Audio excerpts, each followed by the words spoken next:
Hi, this is Steve Hunt. I'm the Vice President of Customer Value Realization for SuccessFactors SAP HCM, or Human Capital Management. And this is the first unit of the SAP Massive Online Open Course on SuccessFactors technology and HCM technology in general. What it is, how does it work, how should you use it, why is it important? Now, there are going to be several different weeks that are going to dive into the specifics of the technology, but this first week that I'm going to be focusing on is the more general question about what is HCM technology? What is HCM? What is human capital management? Why does it matter?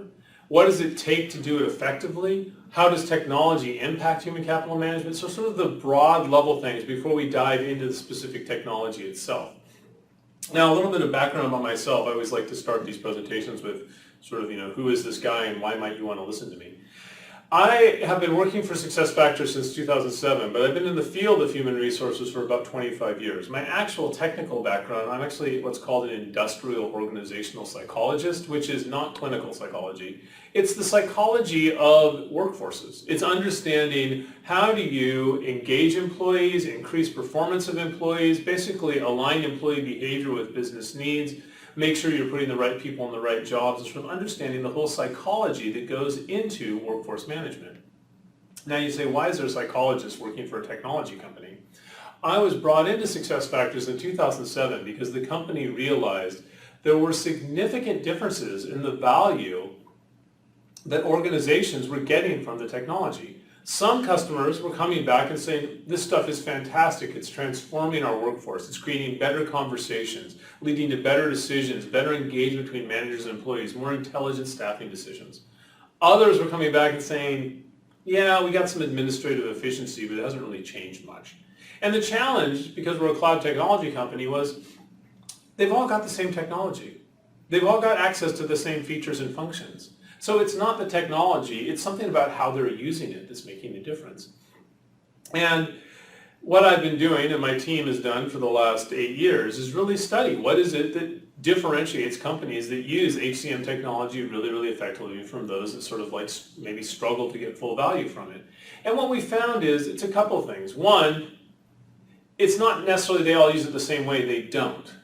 But they really think through certain design concepts that I'll get into a little bit. They really think about certain things about a deployment. But the other thing that differentiates them is they really understand what human capital management is and what they're trying to do. They're not just rushing to deploy technology. They're trying to change how the company maximizes its workforce to support the business needs of the organization. So this gets into this first question of defining human capital management.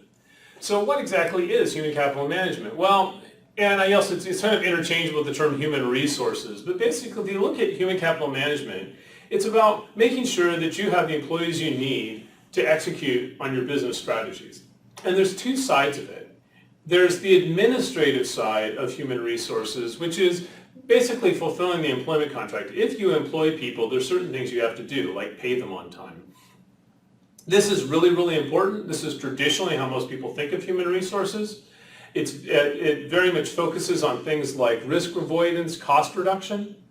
And so why it's critical, though, it's actually not that interesting to people outside of human resources because nobody outside of HR talks about the administrative side of HR unless it costs too much or it doesn't work.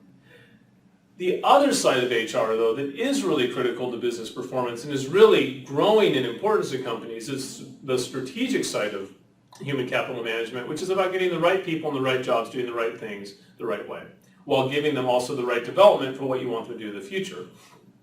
This is something that business leaders talk about a lot. This is about driving change in the organization. And so it's interesting when you look at HR, you're not going to hear a CEO say, hey, our competitive advantage comes through better payroll processing, which is the administrative side.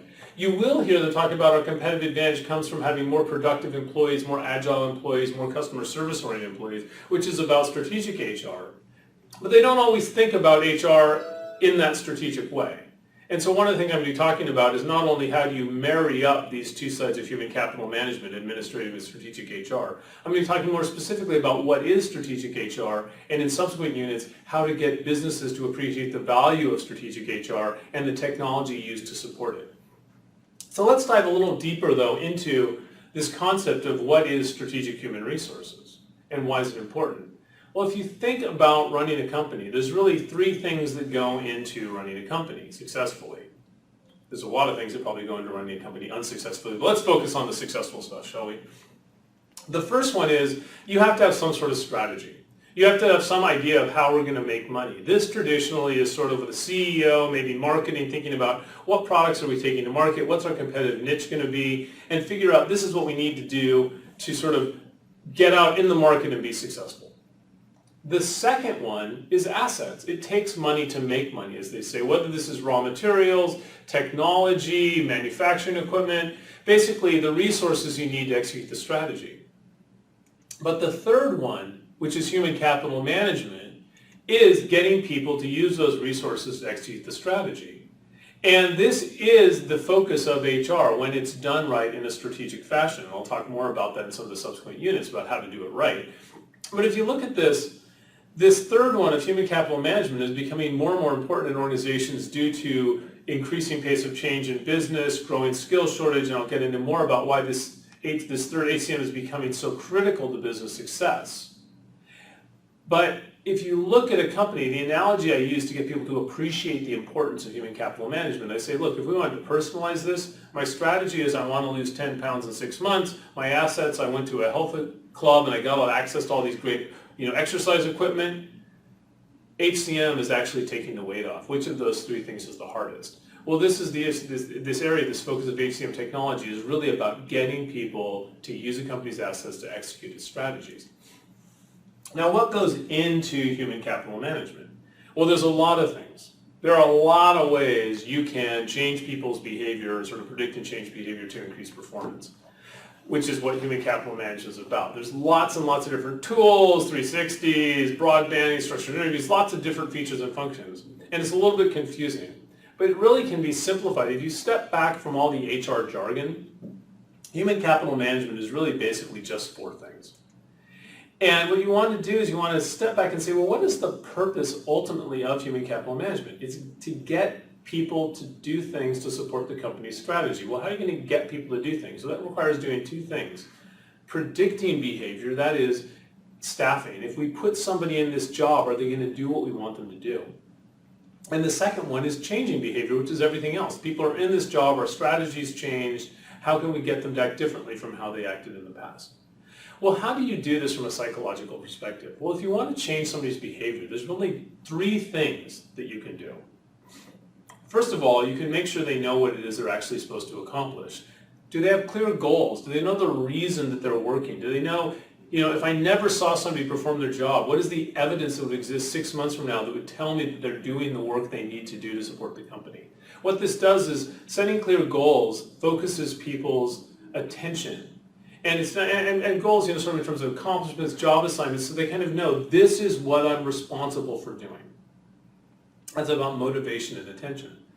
The second thing you can do is you can give people feedback on how they're actually acting, the behaviors they're displaying.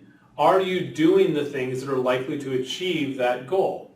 And the third one is you can make sure people have the underlying knowledge and skills and abilities that will allow them to display the behaviors to achieve those goals. So any effort to increase workforce productivity has to operate through one combination of these 3 things.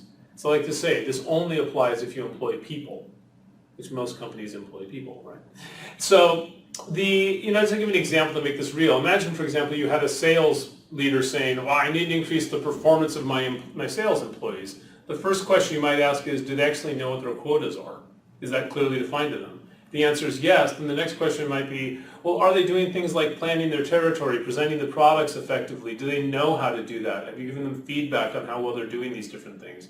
The answer is yes. If they're still not doing it, then you might say, well, do they have the underlying product knowledge they need to present the products effectively, which will lead to achieving their quotas? That's an example of how these 3 things come together. So any focus on HCM technology is going to operate through some version of these 3 things. But there's 4 basic HCM processes that we use to affect these 3 things. The first are processes to make sure we have the right people in the right job to begin with, which is about defining job requirements and then finding talent and selecting talent that fit and match against those job requirements. This is probably the most important decision you're going to make about employees, is whether to hire them, but you usually only get to make that decision once. The next one, which is probably the most underutilized in my experience, is process to focus people on the right things. Do people really understand their role in the organization? Do they fit in, understand where they fit into the overall structure? Do they understand what their goals are and why those goals matter and how they tie to the overall company strategy? Do they know what to focus on in their job? The third are processes to give people feedback on their behavior. By evaluating what they're doing and giving them feedback either directly through coaching or indirectly through awards and recognition. So it's like, these are the things I need to do more of, this is stuff I need to do less of, what do I need to stop, start, or continue doing? Because people learn from feedback. We don't learn without feedback. So processes to evaluate what people are doing and give them feedback to make sure they're doing things in the right way. And the fourth one is to do these first three things in a way that creates new learning opportunities and new experiences. So people can develop capabilities for what we want them to do in the future. How people learn is through exposure to novel experiences. Training being a form of experience, but probably the most powerful experience is job assignments. So not just giving somebody a goal because they've done it before, but intentionally giving people goals, for example, because they've never done it before, and then giving them support around coaching so they can learn from that assignment and not feel like they've just sort of been thrown into the deep end of the pool, but they're being supported to learn. So that's the right development. These four things that we call the 4 R's, right people, right way, right things, right development, are basically reflect all forms of human capital management. And if you look at different human capital management tools out there, they support different elements of these. So staffing obviously is about right people, workforce planning is about right people, performance management is about making sure people are doing things the right way, goal management, right things. So, you know, the different processes fit here. Some cut across different ones, like succession management is a combination of right people and right development. Compensation is an interesting one, because compensation, look, we don't just pay people. We pay people either to attract them and keep them in the right job, to make sure they are rewarded for doing the right things, or to encourage them to do things the right way. So compensation kind of is a way it turbocharges some of these other ones. But you see, all HCM processes can be tied back to these 4 fundamental things. And these 4 fundamental things psychologically are very different. One is about matching people with attributes, one is about focusing attention, one is about giving feedback, and one is about exposure to new experiences. Now, in the coming units, you're going to dive deep into different technologies that support different areas. And if you look, like we're going to talk about talent acquisition, which is basically about right people and right development. Hiring people, getting them up to speed so they're competent in the job. We're going to talk about building and engaging top talent, which is more about right things, right way, and right development. Creating an engaging work environment where people know what they're supposed to do, they're getting rich feedback, they're advancing their career. We're going to talk about technology focused on learning, which is obviously about right development, but there's also an element about right people, making sure people have the skills and certifications needed to perform certain jobs. Show me the money, which is about compensation, and there you're going to see how compensation can be used to support staffing, how compensation can be used to support bonuses, incentives, variables, basically to both attract, retain, and engage people in a very effective manner. And then the last at the core is looking at administrative HR and how administrative HR can actually support these other things. It's like, for example, the data that you get from administrative HR in terms of people's job tenure, the kind of jobs they've been in, the current job they're in, reporting structures, can influence how you do things like succession management, staffing, and development. So you have these things tied together. So the subsequent units are going to be diving really deep into those. What I'm going to be focusing on in the next weeks in this unit, though, is a little more involved discussion of what is integrated human capital management. So we've got those 4 processes, but what does it mean to bring those together? How do you combine development with staffing, with goal setting, and how does that work? How do you tie performance management to succession management conceptually? I'm going to be talking also about why these processes are so critical.